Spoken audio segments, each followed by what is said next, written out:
Olá, queridos, muito bom dia. Espero que todos estejam bem. Vamos para mais uma aula hoje sobre contratos administrativos. Essa vai ser a primeira de algumas aulas, eu acho que mais uma ou duas aulas nós teremos ainda sobre contratos administrativos para passar por todo o conteúdo e tentar abarcar todos os elementos que podem aparecer ali na prova de vocês. Bem, nosso mapa da aula é esse hoje. Vamos falar sobre as características gerais do contrato administrativo, sobre os elementos básicos obrigatórios que devem aparecer em todo contrato público, as verificações obrigatórias que o agente público deve fazer das empresas e por quanto as empresas devem cumprir essas obrigações aí antes de celebrar um contrato com o Estado, a convocação para assinatura do contrato, como isso se dá, a forma como esse contrato deve ser materializado e como isso vem caindo lá na prova da FGV, nas provas de concurso aí que a banca está fazendo. Bem, primeiro, a diferença básica aqui que a gente tem que ter na cabeça é que um contrato público não é igual a um contrato privado. No contrato privado nós temos a supremacia da vontade.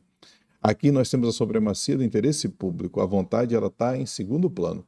Então, enquanto no contrato público, por exemplo, de um contrato privado, de aquisição de um imóvel, você vai lá, avalia o imóvel, haverá um contrato depois que você decide comprar aquele imóvel, e no contrato tem várias cláusulas dizendo como é que vai ser feita essa venda. Quanto que é o valor, o tempo de entrega do imóvel, se o imóvel vai ser reformado ou não, se vai ser entregue do jeito que está, se vai ter um inquilino lá e que esse inquilino vai permanecer dentro do imóvel, isso tudo está dentro do contrato. E enquanto a gente está lá agindo em nome da nossa própria vontade, do nosso próprio interesse, a gente contrata de acordo com aquelas cláusulas, se quiser, e se não quiser, não contrata. A nossa contraparte num contrato desse também tem sua vontade preservada. Então a gente tem que chegar num ponto de interseção onde as duas vontades se encontram para que haja a celebração de um contrato. Essa é a preponderância ali da vontade que está presente no contrato privado e que aqui no contrato público ela não está. A vontade ela não é preponderante aqui. Existem elementos que a gente chama de cláusulas exorbitantes no contrato privado, porque no contrato privado a gente está preservando a supremacia do interesse público. E essa supremacia do interesse público, ela permite que a gente tenha cláusulas que não são cabíveis numa relação entre dois particulares. Então, primeiro, todo contrato público ele está vinculado às cláusulas que está dentro dele, aos preceitos do direito público. Então, todos os preceitos do direito público lá, como a legalidade, a publicidade, a própria supremacia do interesse público, ela está absurdamente presente nesses contratos, e isso permite com que a gente tenha elementos que são mais vantajosos para o Estado, que as duas partes não estão equilibradas. O Estado tem mais peso nesses contratos.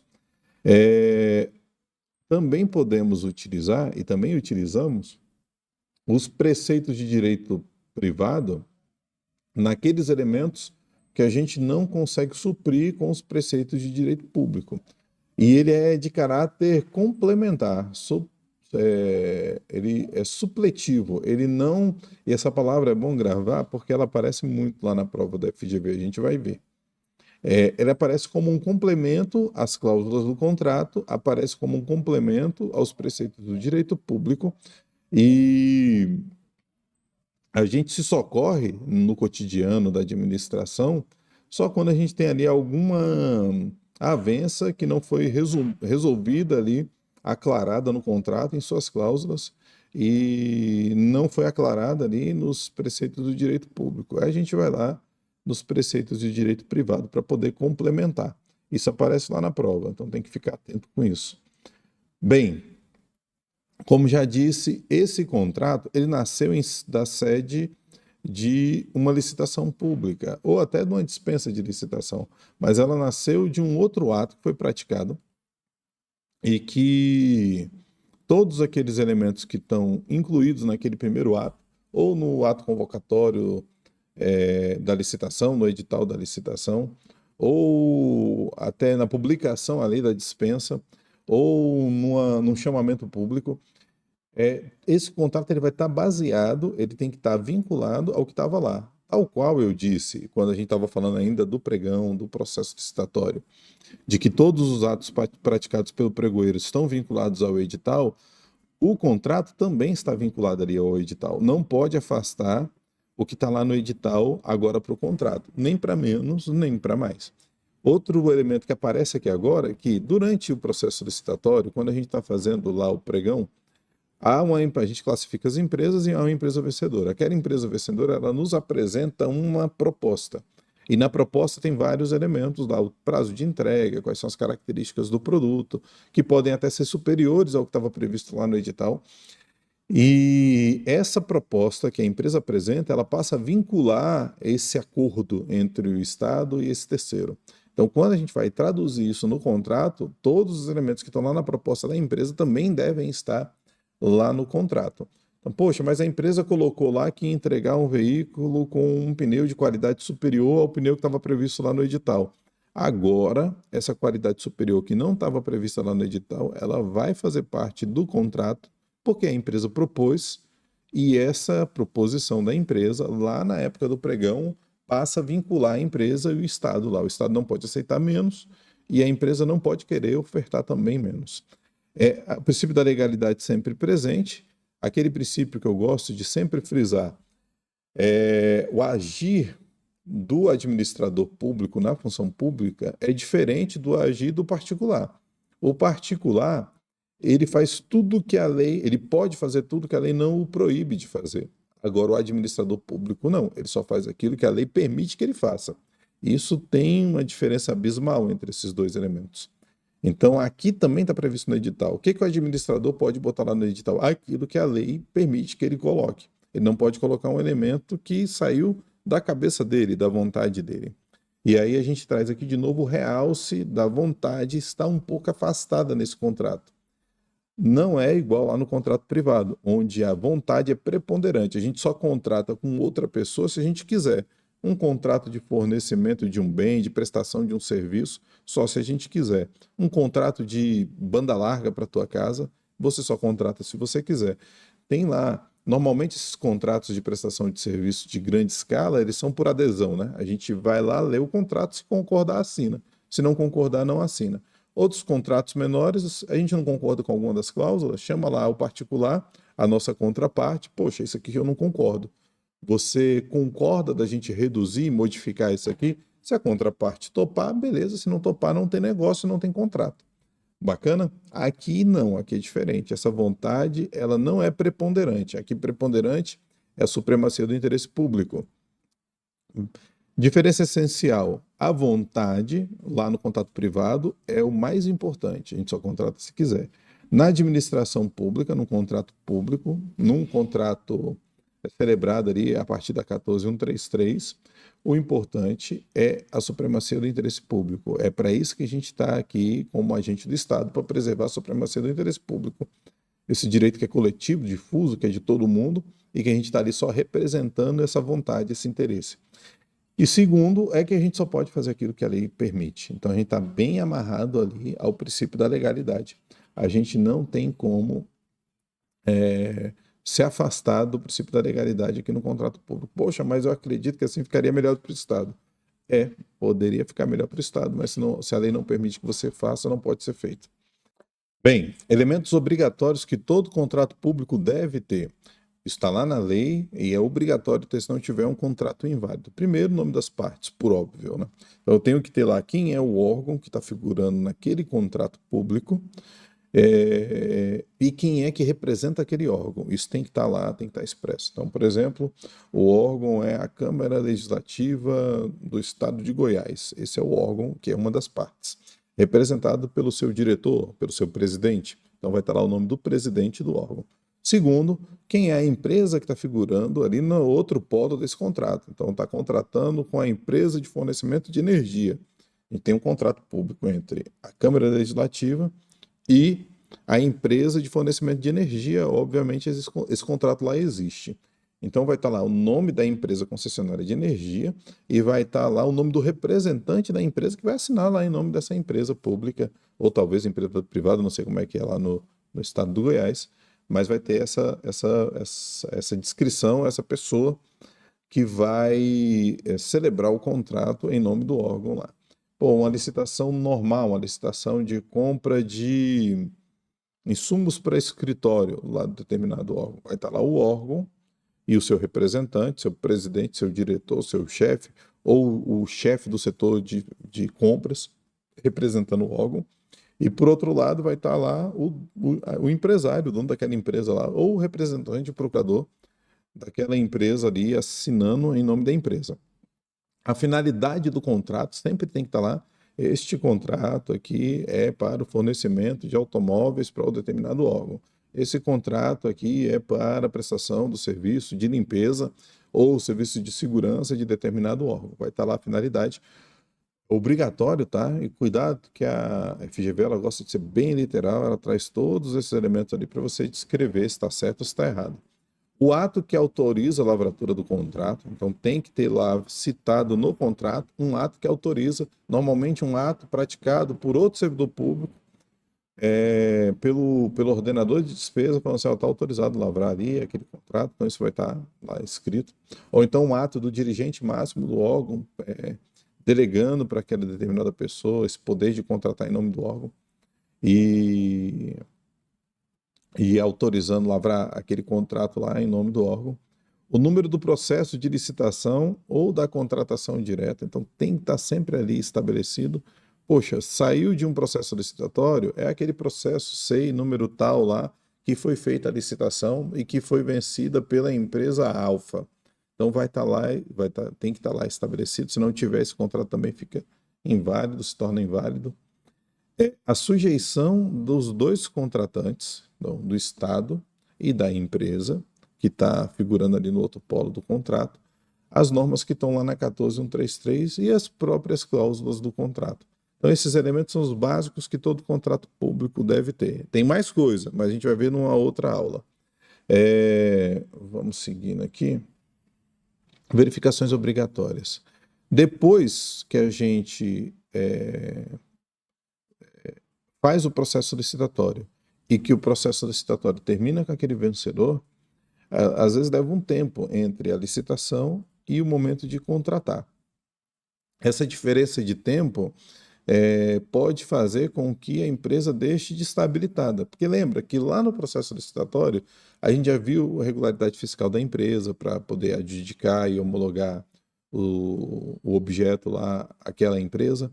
A gente já viu se ela não estava punida, a gente já viu se ela não estava suspensa, se ela não era uma empresa inidônea, a gente já viu tudo isso. Mas às vezes leva 6 meses, 2 meses, talvez até um ano entre o contrato, entre a licitação feita e a celebração do contrato. Então, o administrador público que está conduzindo esse processo, ele deve, antes de assinar esse contrato, antes de assinar e depois das prorrogações, que o contrato hoje pode ser prorrogado por até 10 anos, né? Com a 14133. Todo ano prorrogado, né, até o limite de 10 anos. Então, sempre que for assinar esse contrato, ou que for celebrar o contrato, ou que for prorrogar um contrato, todos aqueles documentos devem ser revalidados. E, obrigatoriamente, está explícito lá na 14133 a regularidade fiscal da empresa, ver se ela está em dia com os impostos federais, com os impostos estaduais, com os impostos municipais. São certidões que a gente pega aí na Secretaria de Receita e na Receita Federal. Se essa empresa não está lá no cadastro de empresas impedidas e suspensas, então a gente tem que pegar lá uma certidão. Esse cadastro é um cadastro nacional. Se a empresa também não está no cadastro nacional das empresas punidas, é um outro cadastro também que deve ser consultado antes da celebração do contrato ou de sua prorrogação. E se ela tem algum débito trabalhista, está inadimplente ali com a Justiça do Trabalho em alguma situação, então deve ser verificado antes da celebração do contrato. E, de novo, baseado lá no princípio da legalidade, se o administrador não fizer essas verificações aqui antes da celebração do contrato, então o administrador está praticando uma ilegalidade, porque isso aqui é obrigatório, está lá na lei. Convocação para assinatura do contrato. Vamos recapitular. Fizemos a licitação, tem uma empresa vencedora. Essa empresa vencedora agora ela vai contratar com o Estado. Percebam que são dois elementos distintos. O processo licitatório em si, que gera ali a expectativa do contrato com o Estado, mas o contrato só acontece depois dessa celebração do contrato propriamente dito. Até lá tem uma expectativa, mas após o processo licitatório, fechou o processo licitatório, tem uma empresa lá que está em primeiro colocado, a gente convoca essa empresa para poder assinar o contrato. O administrador aqui já fez todas essas verificações que a gente pontuou aqui, ele já construiu o contrato baseado em todos esses elementos e aí está chamando agora o particular para vir até o órgão público para assinar o contrato. Hoje a gente faz isso tudo digitalmente, mas a gente vai convocar, manda um e-mail lá para ele, acessa determinado sistema e faz coloca sua assinatura digital aí no contrato. E aí ele começa a produzir os efeitos que são descritos lá no contrato. Então, a gente pega o primeiro colocado lá, aquela empresa que é vencedora, e convoca ela. O senhor está convocado para vir assinar um contrato em 10 dias, em 30 dias, em 5 dias. A administração pública vai lá e coloca um prazo. Essa empresa, esse privado, ele tem o dever de ir lá e fazer essa assinatura. Se ele não o fizer no tempo que está estipulado lá pela administração pública, a gente pode prorrogar por uma vez e pelo mesmo período, mas só se tiver motivado, como todo ato público, né? Precisa de uma motivação. Por quê? Porque a empresa teve um problema, passou uma tempestade lá e eles estavam se recompondo, a pessoa que é o procurador estava viajando, tem que ter algum motivo para que o administrador faça essa prorrogação. Se não tivesse motivo, essa empresa ela foi convocada e não assinou o contrato. Tem punição para ela, a gente vai ver isso mais à frente. Mas a gente pode chamar o próximo. E como é que funciona agora? Isso aqui é bom para ter tem que ter atenção nesse ponto aqui, porque mudou em relação ao 8666, então aparece lá na prova, viu, da FGV, ela tem aparecido. Então fiquem atentos com isso. Como era na 8666? A gente fazia a convocação da primeira colocada. Se a primeira colocada desistisse, a gente tinha que chamar a segunda colocada e perguntar se ela aceitava as condições da primeira colocada. Acontece muito em licitação, aparecer uma empresa que aparece que manda um preço muito baixo. E aí ela vence aquele pregão. Aí quando a gente chama ela para assinar o contrato, ela percebe que ela não vai dar conta de fazer aquele objeto naquele preço sem ter prejuízo. E aí ela tenta sair fora, mas ela não pode mais. Se ela não assinar o contrato e não explicar muito bem por que ela não assinou o contrato, a gente aplica uma punição dela em uma das punições mais pesadas que tem na 14133, porque ela é uma inexecução total do objeto, ela deixou de cumprir com o objeto. Então a gente convoca, não apareceu, a gente podia lá na 866 convocar o próximo, mas esse próximo que a gente convocava, ele tinha que aceitar todas as condições e o preço do primeiro colocado. Quando acontecia essa situação da empresa primeira colocada dar um preço muito baixo, eu chamava o segundo colocado, aí o segundo colocado, cara, nesse preço aí eu não dou conta de fazer. Aí eu chamava o terceiro colocado, que já era um preço ainda mais alto. O terceiro colocado também não dou conta de fazer. Aí esse pregão, essa licitação, ela fracassava. Porque a gente não tinha empresa alguma que pudesse fazer aquele objeto naquele preço, sacou? Aí eu tenho que fazer nova publicação, fazer nova licitação. Agora, na 14133, essa primeira etapa tem que fazer do mesmo jeitinho. Então, eu chamo o primeiro colocado, ele desistiu, não apareceu para assinar. Aí eu chamo o segundo colocado. Ele fala, ó, nesse preço eu não dou conta. Terceiro colocado, não dou conta. Vou seguir na ordem até o último. Nenhum quis, aí eu posso voltar e negociar o preço ali com o segundo colocado. Cara, teu preço aqui para fazer a tua proposta, mas a vinculação à proposta, ela não se afasta, não muda o preço. Então, se o primeiro colocado tinha dado lá um preço de 200 mil para entregar um carro. E não dava para entregar o carro lá, ele saiu fora. O segundo colocado tinha colocado 250 mil reais para entregar aquele carro lá. Aí eu chamo o segundo colocado e falo, cara, vamos negociar esse teu preço aqui, 250 mil reais, já que você não quis fazer o preço do primeiro colocado e nenhum outro concorrente aceitou fazer o preço do segundo colocado, do primeiro colocado, vamos negociar esse seu preço, faça para mim 210 mil reais. E é uma negociação assim mesmo, num chat eletrônico, lá no Comprasnet, faça 210, 205 mil, o cara vai responder de lá, não dá, eu só consigo fazer no máximo 249, pô, 249 é um desconto muito pequeno, faça 248, mas vai chegar num preço ali que o teto é o preço do segundo colocado, ele não pode falar assim, não, agora o meu preço já que o primeiro colocado aí saiu fora, agora o meu preço é R$ 280.000. Não cabe. Ele está vinculado à proposta dele. Ele deixa de estar vinculado à proposta do primeiro, porque não deu, ninguém quis, mas a gente chamaria o próximo ali, pode fazer. Pô, o segundo não deu, eu posso fazer isso com o terceiro colocado e assim sucessivamente. Bacana? Então, esse é um ponto de diferença entre a 14133 e a antiga 8666, que a gente tem essa possibilidade, mas essa ferramenta como servidor público. Eu posso negociar e seguir na fila, né? O cara que recusa lá, o primeiro colocado, que deu o preço dele e que recusou ali assinar o contrato, aí ele tem, primeiro, uma penalidade que a gente vai aplicar, e costuma ser uma penalidade pesada, e o segundo é a perda aqui, ó, da garantia. Essa garantia aqui, talvez eu não tenha tempo para falar, talvez, eu vou dar uma olhada, para falar para vocês sobre como é que ela funciona. Mas aqui, rapidinho, é o seguinte, tem duas garantias nos contratos. Primeiro, a garantia do contrato e a garantia da proposta. Aqui a gente está falando da garantia da proposta. Em algumas licitações, a gente exige que as empresas que estão participando do certame recolham uma grana ou apresentem uma garantia para poder participar do certame. Isso para evitar que apareçam essas empresas ali que são aventureiras e que acabam atrapalhando um processo licitatório que às vezes leva um ano para ser concluído. Então, se a empresa participou do processo licitatório, chegou lá na hora de assinar o contrato, ela se recusou a assinar o contrato, primeiro ela vai ser punida, tem multa, tem impedimento dela licitar, tem até declaração de inidoneidade, que ela não pode licitar no Brasil inteiro. Mas ainda perde a garantia que estava prevista lá no edital. Ó, quem for participar desse certame aqui tem que apresentar tal garantia. 1%, 2% aí do valor do certame. Essa garantia ela é perdida. Bacana?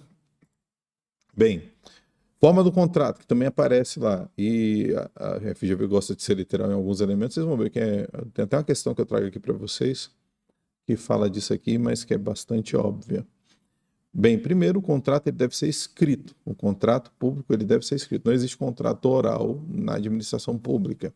Então, cuidado com isso. Vai aparecer lá e mata rapidinho, sacou? Viu lá que está falando que a forma pode ser oral, você mata ela.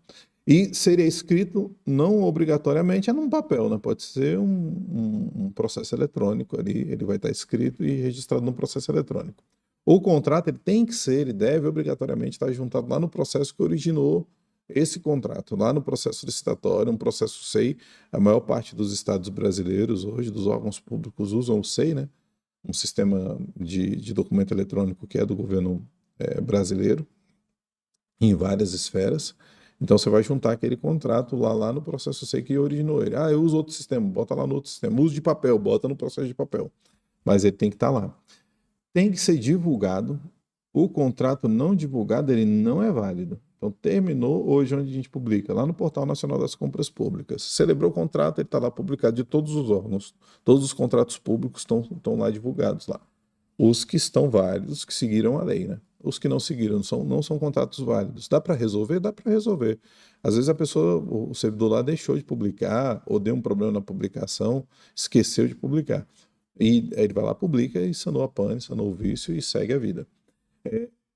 Outra coisa importante, a FGV cobra isso aqui, ó. Os contratos de imóveis, eles devem ser celebrados por escritura pública. Então o cara tem que ir lá no cartório, o servidor público, e a pessoa que está vendendo o imóvel, jurídica ou pessoa física, e tem que celebrar esse contrato por meio de uma escritura pública. Isso é obrigatório. Para contratos que envolvem imóveis. Bacana? Não é para contrato. Todos os outros contratos, pastor publicar lá, é um contrato assinado pelo representante do Estado, do órgão, e pelo representante da empresa, publicou no PNCP, ele está valendo. Bem, como isso tem caído? Vamos ver essas questões aqui. E como eu costumo fazer, nós vamos passar por todos os itens para a gente aproveitar e aprender mais um pouco aqui em cada um dos elementos. Então vamos lá. Uma prova agora da FGV de 2024 para a Prefeitura de Nova Iguaçu. Lei 14.133, ao tratar da formalização dos contratos administrativos, prevê que estes serão regulados pelas cláusulas e pelos preceitos de direito público, estando sujeitos supletivamente, olha lá, já aparecendo aqui de novo, ó, supletivamente aos princípios da teoria geral dos contratos e às disposições do direito privado. Perfeito, ele trouxe o que está lá na lei. Nesse cenário, considerando as disposições da Lei 14.133, é correto afirmar que, antes de formalizar ou prorrogar o prazo de vigência de contrato, a administração deverá verificar a regularidade fiscal dos contratos, consultar o... Beleza, lembra lá de consultar a regularidade fiscal na Receita Estadual, na Receita Federal, na Receita ali do município, consultar o Cadastro Nacional de Empresas Inidôneas e Suspensas, o CIS, e o Cadastro Nacional de Empresas Punidas, emitir as certidões negativas de inidoneidade, de impedimento e de débitos trabalhistas e juntá-las ao respectivo processo. Essa aqui é a questão correta já. E está lá na lei desse modo. Mas vamos ver as outras aqui, ó. Porque sempre tem alguma coisa aqui que destoa até dos princípios lá, como eu já disse para vocês, e aí dá para matar essas questões nesses elementos, sabe? Às vezes você ficou na dúvida aqui, porque apareceu algum elemento diferente, mas você percebe que aqui está tudo muito alinhado ali com a supremacia do interesse público. Está muito preservando aqui o interesse do Estado. Vamos lá aqui na B, ó. Os contratos e seus aditamentos terão forma escrita ou oral. Pronto, ó, já matamos mais uma. Essa aqui em absolutamente não é. Os contratos relativos a direitos reais sobre bens móveis serão formalizados por escritura pública, lavrada em notas de tabelião, cujo teor deverá ser divulgado no Diário Oficial do Ente Federado. Não, isso aqui não está lá, ó, previsto lá na nossa lei de licitações. Então, se não está previsto aqui, baseado no princípio da legalidade, a gente não pode exigir isso. Então, está errado aqui também. Será admitida a manutenção do sigilo de contratos e de termos aditivos, quanto imprescindível à segurança da sociedade, desde que prolatada a decisão judicial nesse sentido. Não. Ó, todo contrato, os contratos públicos, eles devem ser públicos, publicizados, todos eles. A gente tem que colocar lá no portal. Essa é a regra, né? Todo contrato deve ser publicizado, exceto aqueles contratos que tragam algum risco à sociedade ou ao Estado em si. Então, esses contratos têm que justificar muito bem, eu posso manter em sigilo. Então, essa aqui está errada, porque não tem que ter decisão judicial nesse sentido. O administrador, ele pode decidir baseado assim nos motivos, ele deve motivar isso adequadamente, mas ele pode decidir deixar um contrato ali sigiloso, porque ele pode trazer um risco à sociedade. Poxa, mas em qual circunstância? Por exemplo, um contrato para construção, um contrato para contratar uma empresa de arquitetura para fazer o projeto de um presídio. Então, e pode ser parte do contrato ou todo ele. Então, o resultado desse contrato lá, ele pode ser sigiloso ou até o próprio contrato, porque eu posso, nessa contratação, expor situações que podem fragilizar ali até o próprio presídio. Então, se você escrever isso muito bem, se você motivar isso muito bem, a sua preocupação, esse contrato pode ser mantido sigiloso. Bacana? Então aqui tem uma exceção, ó, e a FGV gosta de cobrar exceções. Então tomar cuidado aqui e deixar marcado aí para vocês que os contratos devem todos ser públicos, mas com a exceção da gente manter ele privado, manter ele sigiloso, se esse contrato puder trazer risco para a sociedade ou para o Estado. Tá joia? Será admitida a forma eletrônica na celebração dos contratos, atendidas as exigências previstas em regulamento, vedada a sua utilização para pactuação de termos aditivos. Essa vedação aqui não existe, ó. Os termos aditivos, eles estão lá no contrato também, do mesmo modo. Bacana? Vamos seguir aqui. Ó, FGV de novo, 2023, DPE do Rio Grande do Sul. O Poder Executivo Municipal do município Alfa celebrou o contrato para que determinada sociedade empresária prestasse serviço neles descritos. Ao tomar ciência da assinatura do contrato, Maria consultou seu superior hierárquico a respeito da necessidade ou não de divulgá-lo no Portal Nacional das Contratações Públicas, no PNCP. Foi corretamente respondida a Maria, com base na 14133, que a referida divulgação para fins de eficácia do contrato é restrita aos contratos celebrados pela União? Não, todo contrato celebrado, seja pela União, pelos estados ou pelos municípios, eles devem ser publicados lá no PNCP. Facultativa, está errado, não é facultativa, é obrigatória. E aí, não, considerando a autonomia municipal, não, é obrigatório. É obrigatório em relação aos contratos para serviços contínuos, é obrigatório em relação aos contratos para serviços contínuos. Talvez seja essa aqui, ó. É provável que seja essa aqui. Essa aqui está certa. Se tiver outra, essa questão tinha que ser anulada. Facultativa em relação aos contratos que não ultrapassem o limite estabelecido na lei. Não tem esse limite, todos. Obrigatório tanto em relação às contratações diretas, como para aquelas antecedidas de licitação. Olha só. Isso aqui está certo também. Então a gente tem uma questão aqui que até caberia ali um questionamento depois. Ele fala que é obrigatório em relação aos contratos de serviços contínuos. É sim. E aos não contínuos também é. E ao de fornecimento também é.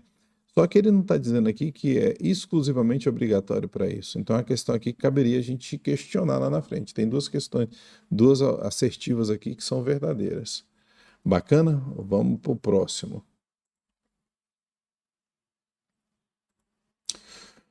FGV 2024, Câmara Legislativa de Fortaleza. Ó. Câmara Municipal lá de Fortaleza. Priscila foi nomeada como fiscal de execução de contrato administrativo e, no exercício de tal atividade, foi questionada sobre a interpretação que deve ser conferida às avanças formalizadas com base na 14133, de acordo com as normas especificadas no mencionado diploma legal. Diante de tal questionamento, Priscila respondeu corretamente que os respectivos contratos regular-se-ão pelas suas cláusulas, bacana, pelo disposto na lei, bacana, pelos preceitos do direito privado, que devem reger todos os contratos, inclusive os administrativos. Cara, essa construção aqui não está boa não, e ela é errada. Ela é errada, mas aqui daria controvérsia também. B. Pelo disposto na mencionada lei e pelos preceitos de direito público, não sendo aplicáveis em qualquer hipótese a teoria geral dos contratos. Não, é aqui, ó. Cara, em nenhuma hipótese sempre é ruim, sabe? Essas construções aqui, ó, de jeito nenhum, em nenhuma hipótese, nunca, exclusivamente. Essas coisas absolutas, elas são complicadas. Mas a gente sabe que em alguns aspectos a gente pode sim se socorrer lá dos preceitos do direito privado num contrato público. Pelas suas cláusulas e pela teoria geral dos contratos, bacana pelas cláusulas, pela teoria geral dos contratos no âmbito do direito privado, aqui está fora de ordem já, em razão de que não são mais admitidas cláusulas exorbitantes. Está errado, são admitidas sim. O contrato público, em decorrência do princípio da supremacia do interesse público, comporta cláusulas exorbitantes.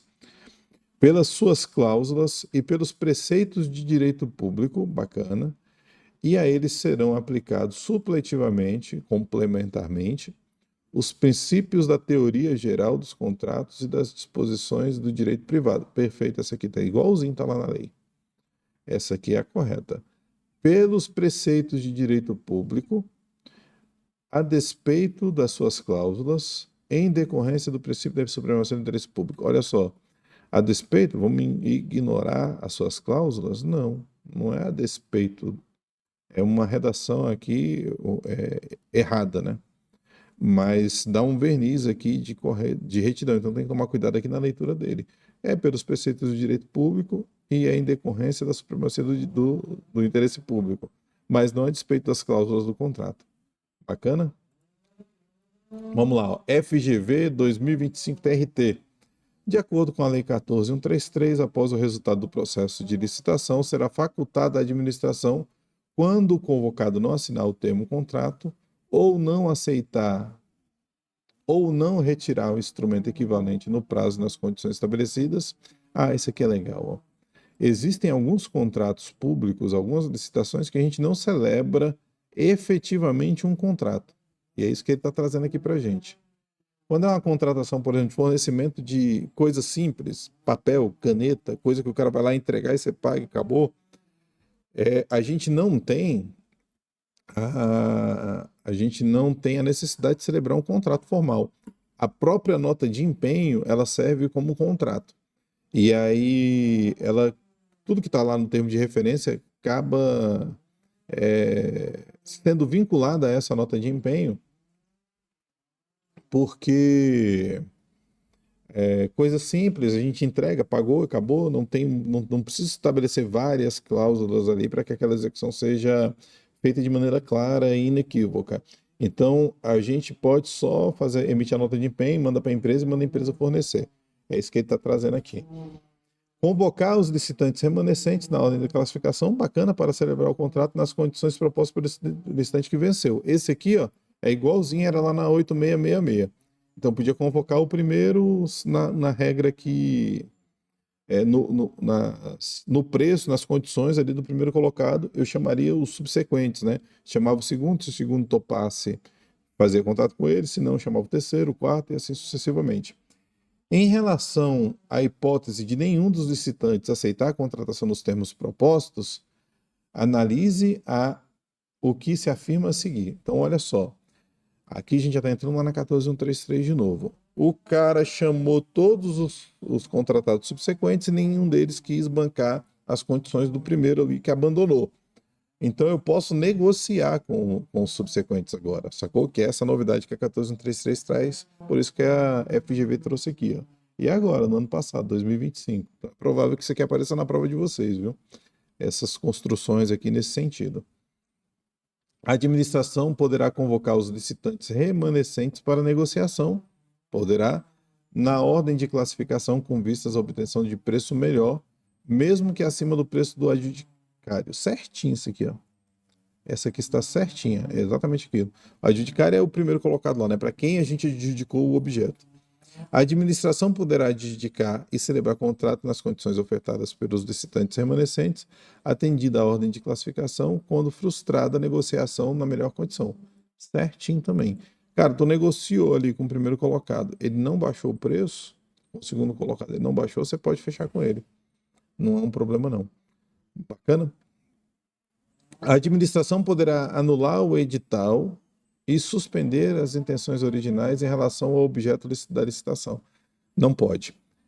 Como não está previsto na lei, princípio da legalidade, a gente não pode anular o edital e suspender, porque é um interesse público genuíno, aquilo já passou por várias esferas ali, é uma necessidade que a sociedade tem e precisa ser atendida.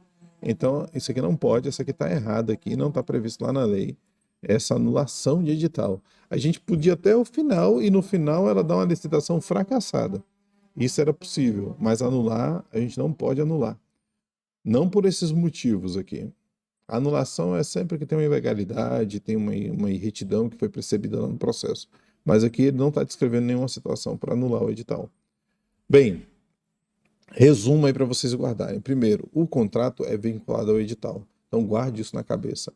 O regime jurídico no qual o contrato público é vigente, ele é todo de direito público e sempre ali muito atrelado à supremacia do interesse público, e por isso que nós temos aquelas cláusulas exorbitantes. São cláusulas que não estão presentes num contrato normal e que dão mais peso para o Estado do que para o particular. O direito privado ele aparece como um complemento quando a gente não consegue resolver ali os conflitos que surgem na execução do contrato, que naturalmente surgem com o direito público e com os princípios do direito público e com suas cláusulas, as cláusulas lá do contrato. A gente pode socorrer lá da teoria geral dos contratos e dos preceitos de direito privado. Ele sempre tem forma escrita, podendo ser eletrônico, e a publicidade ela é obrigatória, e como quase todas as regras, a gente tem exceções aqui, né? Então, se for algo que vai trazer para o Estado risco ou para a sociedade risco, eu posso manter esse contrato sigiloso. Bacana? Ainda hoje eu vou te mandar para vocês mais uma aula sobre esse tema, sobre contratos públicos. A gente falando sobre outros elementos que são obrigatórios no contrato. Tá joia? Deus abençoe vocês, bons estudos aí.